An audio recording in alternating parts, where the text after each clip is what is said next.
Mana ya Om Yuda ya? Pikir kira-kira di mana dia?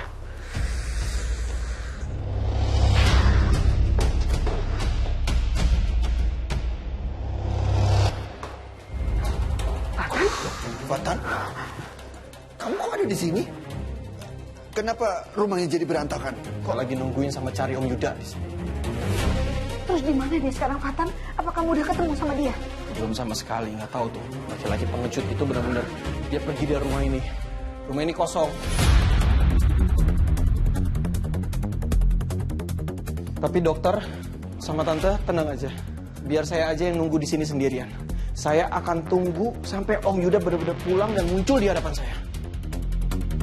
Ya sudah kalau begitu, kita pulang.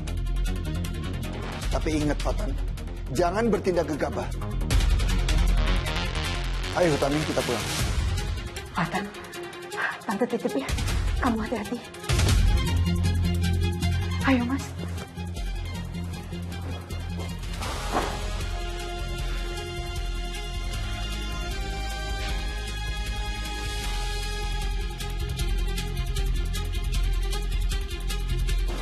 Sebentar.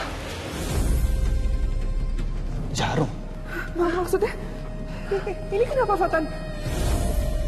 Ini hanya tongkat biasa. Tidak ada mekanisme senjata rahasia apapun di situ. Ini hanya tongkat tunanetra biasa. Tongkat. Ya, kalau tongkat tadi di kantor polisi, itu adalah tongkat yang normal. Berarti tongkat yang udah dimodifikasi, ada senjata jarum beracun di dalamnya, itu pasti ada di sini. Pasti Om Yuda sembunyiin itu di sini.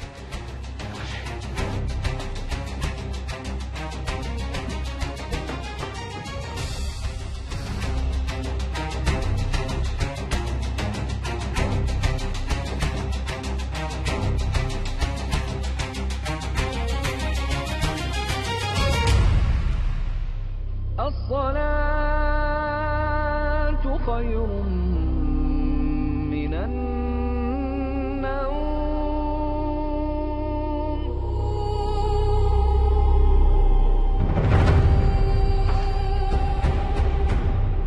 Mana ya?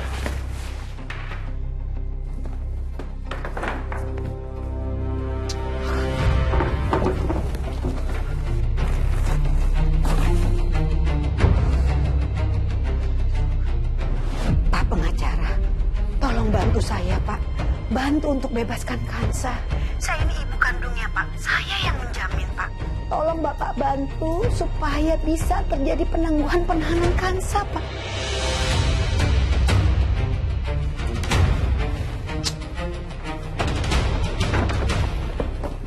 Mohon maaf Bu Hutami, saya sudah mengetahui dan mempelajari kasus ini.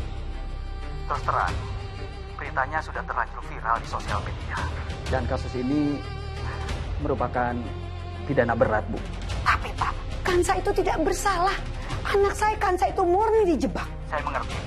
Posisi Kansa sangat terpojok dengan adanya kesaksian dari manajer kafe yang sangat memberatkan Kansa di TKP. Tapi masih ada kemungkinan Kansa bebas kan, Pak? Sebagai praktisi hukum, kita harus realistis.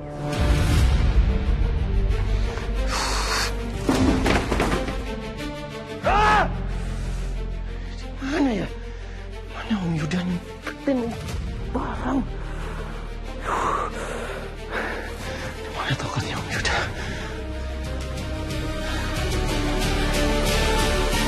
Paling tidak ada pengakuan langsung dari Alika atau pengakuan dari Yuda yang pura-pura buta. Kedua hal yang disebutkan Ibu tadi sangat tidak mungkin untuk terwujud saat ini. Saudara Yuda tidak mungkin akan mengakui kebohongannya dan menyerahkan diri begitu saja. Sedangkan Dokter Alika, beliau kondisinya saat ini koma. Dan kita tidak akan tahu kapan beliau akan sadar untuk memberi kesaksian yang dapat membersihkan nama Kansa. Baik, Pak. Terima kasih. Ya Allah, apa yang aku harus lakukan untuk menyelamatkan putriku, ya Allah.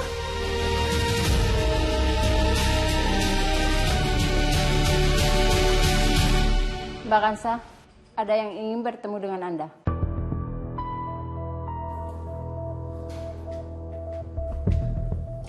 Siapa, Bu? Mas Emran, Mbak. Mas Emran masih ngotot di depan.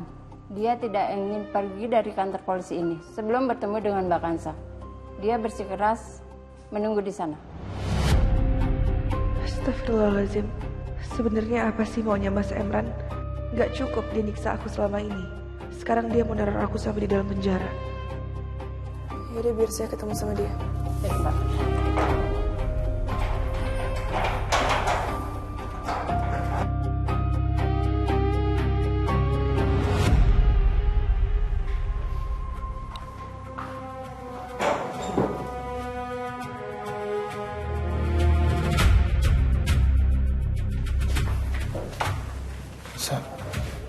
Kamu ngapain lagi sih Mas datang ke sini? Ngapain mau ngetawain aku? Senang ngeliat aku di penjara? Kamu kenapa mikirnya kayak gitu sih, Sa? Aku datang ke sini karena aku mau ngecek keadaan kamu. Aku khawatir sama kamu, Sa. Tapi udah kamu, ini soal ini semua kamu gak usah takut. Aku akan cari cara gimana pun caranya, aku akan ngumpulin semua bukti supaya kamu bisa keluar dari sini.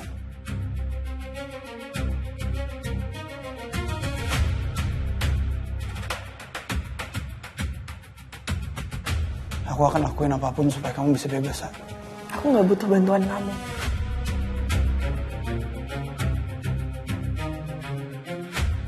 Ayah sama ibu juga lagi mati-matian nyari cara supaya aku bebas dari sini, Mas. Tolong banget, Mas, jangan ganggu lagi kehidupan aku. Aku mau hidup tenang. Jangan datang ke sini lagi. Sa, bentar, Sa. Mas. Kan suaranya si Kansa. Soalnya dia ngebentak-bentak Mas Emran. Bisa nggak usah megang-megang aku? Maaf. Aku nggak maksud megang kamu. Aku butuh waktu sebentar sama kamu, Sa. Aku datang sini juga buat bantuin kamu kok. Aku nggak mau lihat ganggu hidup kamu. Aku cuma pengen bantu, Sa. Ya, maaf, aku kelepasan, maaf. Aku nggak akan megang kamu lagi. Sekali lagi aku tegasin ke kamu. Aku nggak butuh bantuan kamu.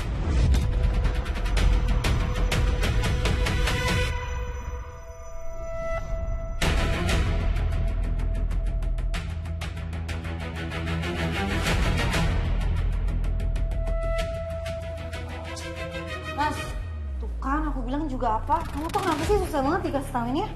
Bener kan? Kamu kesini cuma dibentak-bentak sama si Kansa. Aku gak suka ya, Mas. Ngedenger kamu digituin.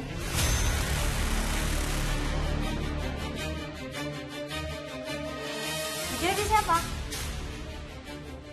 Udah lama, ngapain sih kita di sini lama-lama? Udah mending kita pulang aja. Udah sumpah.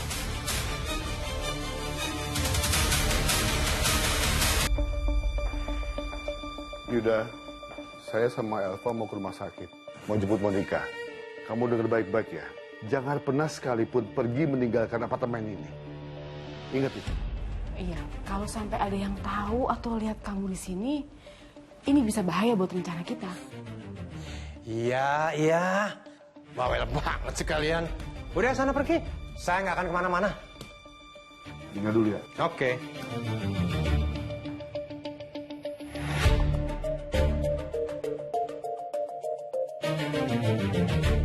Bosan banget nih di sini sendirian. Udah kayak burung di dalam sangkar. Ngapain enaknya?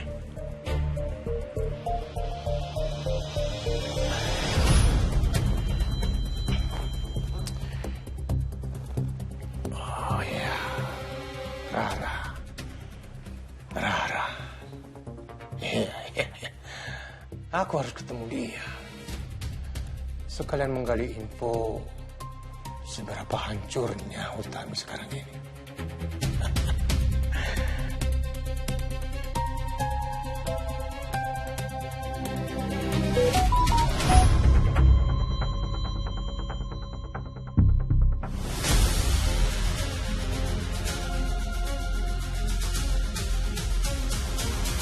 Yuda. Buat apa laki-laki itu ngechat kamu? Tunggu dulu. Kalau dia bisa ngetik chat ini dan dia bisa membalas dan mengirim pesan ini sendiri, Benar dong yang dikatakan Kansa dan Fatan, bahwa sebenarnya laki-laki tua licik itu tidak buta. Iya, jawab Rara. Aku nggak tahu apa-apa. Beneran aku nggak tahu apa-apa.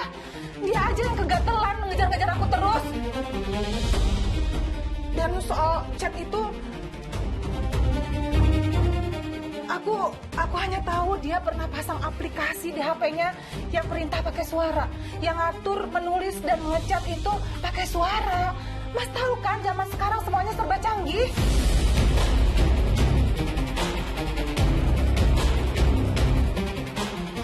Sumpah aku nggak tahu apa-apa.